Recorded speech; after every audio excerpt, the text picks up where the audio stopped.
हाँ जी, ऐसा है कि गुजरांवाला में तेजी के साथ बढ़ते हुए कोरोना वायरस की रोकथाम के लिए डिप्टी कमिश्नर सुहेल अशरफ की सदारत में स्टेक होल्डर्स के साथ अहम इजलास सामने आया है, जिसमें सूबाई हुकूमत की हदायत पर अहम तरीन फैसले किए गए हैं। इजलास से शुरा से खिताब के दौरान डिप्टी कमिश्नर सुहेल अशरफ का कहना था कि फौरी हंगामी इकदाम स्टेक होल्डर्स से मिलकर कोरोना के फैलाव को रोकेंगे। लाजमी सर्विसेज के अलावा तमाम दुकानें, मार्केटें, शॉपिंग सेंटर्स 6 बजे बंद कर दिए जाएंगे। शादी हालों, मार्केटों समेत दीगर मकामात पर शादी ब्याह की इंडोर तकरीबात पर मुकम्मल पाबंदी आयद होगी।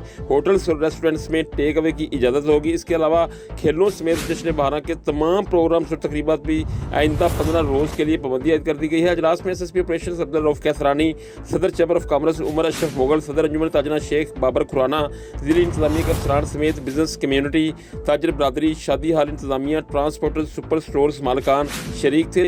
अजलास के शुरा को ब्रीफिंग देते हुए फोकल पर्सन बराए वबाई अमराज डॉक्टर मोइस ने बताया कि कोरोना की मौजूदा लहर और वायरस की किस्म का तल्लक बरतानिया से सामने आने वाले वायरस से मिलता है। फरवरी के आखिरी हफ्ते में कोरोना केसेस बढ़ना शुरू हुए, जो तादाद अब औसतन रोजाना 50 तक पहुंच गई है। इस वक्त जिला गुजरांवाला में कोरोना मुस्बत केसेस की शरह 8% है, जो इंतहाई खतरनाक है। इजलास में कोरोना SOPs की खिलाफ वर्जियों, मुस्बत केसेस और अमवात में इजाफे पर सख्त तशवीश का इजहार भी किया गया। जी।